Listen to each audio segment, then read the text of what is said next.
আপনি কিন্তু প্রত্যেকটা কন্ট্রোলার নিজেই সার্ভিসিং করতে পারেন যদি এই ভিডিওটা মনোযোগ সহকারে দেখেন।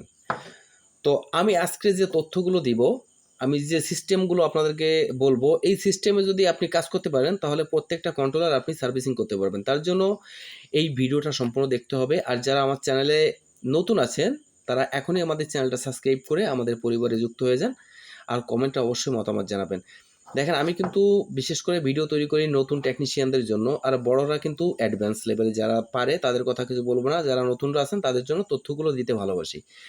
তো এখানে যে ট্রানজিস্টর না, এটাকে মসফেট বলে, অনেকেই বলে ট্রানজিস্টর, কিন্তু এটা আছে মসফেট। তো এই মসফেটগুলো এখানে আছে 12টা মসফেট। তো 12টা মসফেট কিন্তু 3টে চেম্বারে বিভক্ত। এই দেখেন, এখানে কিন্তু এই একটা চেম্বার, এটা প্যারালাল কানেকশন করা আছে। একটা চেম্বার, দুটো চেম্বার, তিনটে চেম্বারে 12টা করে 12টা মসফেট আছে, এক চেম্বারে 4টে করে। তো এক চেম্বারের একটা মসফেট যদি কখনো নষ্ট হয়ে যায়, শর্ট হয়ে যায়, তাহলে কিন্তু গাড়ি চলবে না। একটা চেম্বারের একটা মসফেট যদি শর্ট হয় তাহলে সমস্ত মসফেটগুলো শর্ট দেখাবে। এই চেম্বারের সমস্ত মসফেটগুলো শর্ট দেখাবে, আর গাড়ি চলবে না।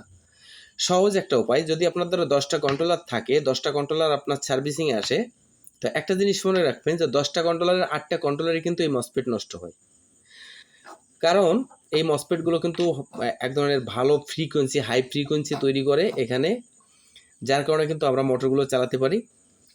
তো দেখেন, এখানে কিন্তু যদি এই সাইডটা নষ্ট হয় তাহলে আপনি কিভাবে বুঝবেন?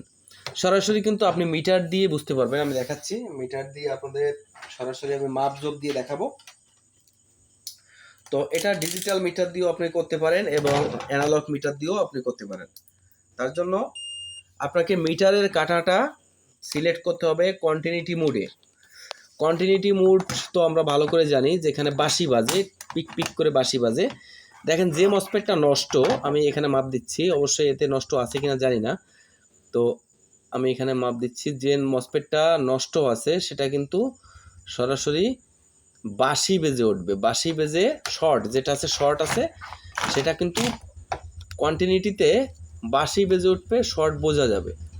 এভাবে ধরলেই কিন্তু আপনি মাপতে পারবেন। আর অনেকগুলো আছে যেগুলো শর্ট হয় না কিন্তু নষ্ট হয়ে যায়। তো এখানে সবকটা আপাতত দেখছি ঠিক আছে। তখন মাপ দিবেন, তখন এরকম দেখছেন ডিপ হচ্ছে, এরকম শর্ট মনে হবে, ঠিক আছে। তো যেটা শর্ট মনে হবে যে চেম্বারে, সেই চেম্বারের সমস্তগুলো ট্রানজিস্টর, এটা মসফেট, এই মসফেটগুলো সব করা যদি একটা শর্ট পান, তো এই চেম্বারের সবগুলোই কিন্তু শর্ট হয়ে যাবে। তো সেই চেম্বারের সবগুলো মসফেট আপনি খুলে নতুনটা লাগাবেন, কিংবা এই ধরনের যদি কন্ট্রোলার সার্কিট থাকে তার থেকে খুলে আপনি ভালো করে মাপজোপ করে লাগিয়ে দিবেন। আর এখানে দেখবেন এখানে 5 ভোল্ট আছে কিনা, এখানে 5 ভোল্ট, এখানে যে 5 ভোল্ট আছে, এখানে 5 ভোল্ট আছে, 5 ভোল্টগুলো দেখবেন মাপ দিয়ে। তো এই 5 ভোল্টগুলো যদি থাকে তাহলে তো আর কোনো ব্যাপার না, গাড়ি চলবে। আর এই মসফেটগুলোর দিকে খেয়াল রাখবেন। এই কয়টা সমস্যা আপনাকে ফাইন্ড আউট করতে হবে। 5 ভোল্ট এবং এই মসফেটগুলো মাপ দিতে হবে। অধিকাংশ মসফেটগুলোরই সমস্যা হয়। তো আশা করি বুঝতে পেরেছেন। ভিডিওটা ভালো লাগলে চ্যানেলটা সাবস্ক্রাইব করে পাশে থাকবেন, লাইক, কমেন্ট, শেয়ার করবেন। ধন্যবাদ।